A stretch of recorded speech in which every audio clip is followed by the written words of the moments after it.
जय महाराज जी की जय श्री राम। यह बात है सन 2012 की।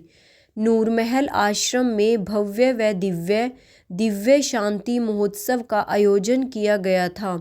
आप में से बहुत से साधकों ने इस कार्यक्रम को देखा भी होगा और बहुत से साधकों ने खूब बढ़ चढ़कर सेवा भी की होगी। सेवा की कॉल मेरे पास भी आई। हमने नूरमहल जाने की टिकट भी बुक करवा ली, लेकिन तभी पता चला कि ठीक प्रोग्राम वाले दिन मेरी मानस प्रतियोगिता है। यह सुन मैंने अपनी माँ से कहा, माँ अब क्या करूँ? एक और पेपर है और दूसरी ओर सेवा। पेपर छोड़ूंगा तो प्रतियोगिता में हार जाऊंगा और अगर सेवा छोड़ूंगा तो सतगुरु की परीक्षा में फेल हो जाऊंगा। मेरी बात को सुनते ही माँ ने कहा, जाओ एक बार जाकर अपने टीचर से बात कर लो। मैंने भी बिना देरी किए अपने टीचर से जाकर कहा कि सर, आप प्रतियोगिता की डेट को थोड़ा आगे करवा दीजिए।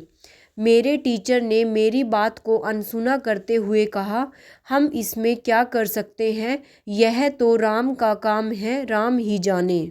मैंने भी आगे से गुस्से में कह दिया, ठीक है, हम भी राम के काम में ही जा रहे हैं, इसलिए हमारे भी राम ही जाने। मैंने घर में आकर माँ से कुछ नहीं कहा और सेवा के लिए नूरमहल चला गया। बड़े ही अच्छे ढंग से पूरे उत्साह के साथ गुरुदेव की कृपा से अपनी सेवा को पूरा किया और फिर वापस बीकानेर लौट आया। वापस लौट आने पर मुझे प्राइज़ पुरस्कार के लिए स्कूल में बुलाया गया।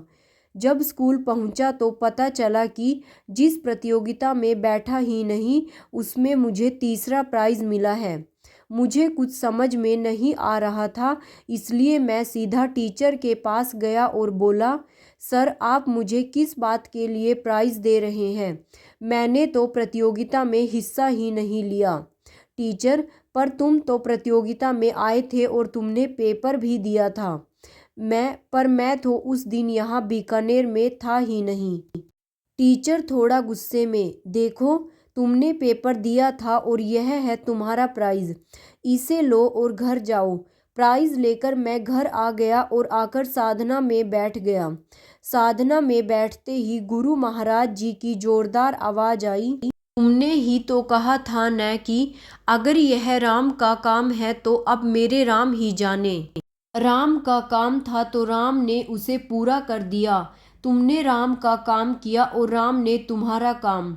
इस तरह न मैं प्रतियोगिता में फेल हुआ और न ही सेवा में। प्रिंस, बीकानेर, राजस्थान। जय महाराज जी की।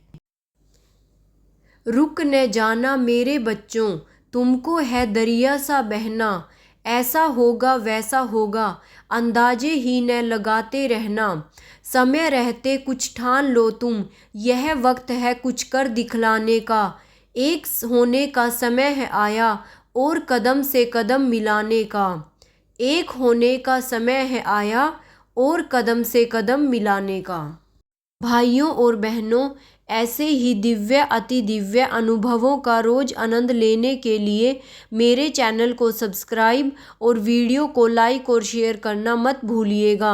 साथ में ही नोटिफिकेशन बेल को भी ऑन कर लीजिएगा और कमेंट बॉक्स में ओम श्री आशुतोषाय नमः लिखना मत भूलिएगा। जय महाराज जी की, जय आशुपिता भगवान की।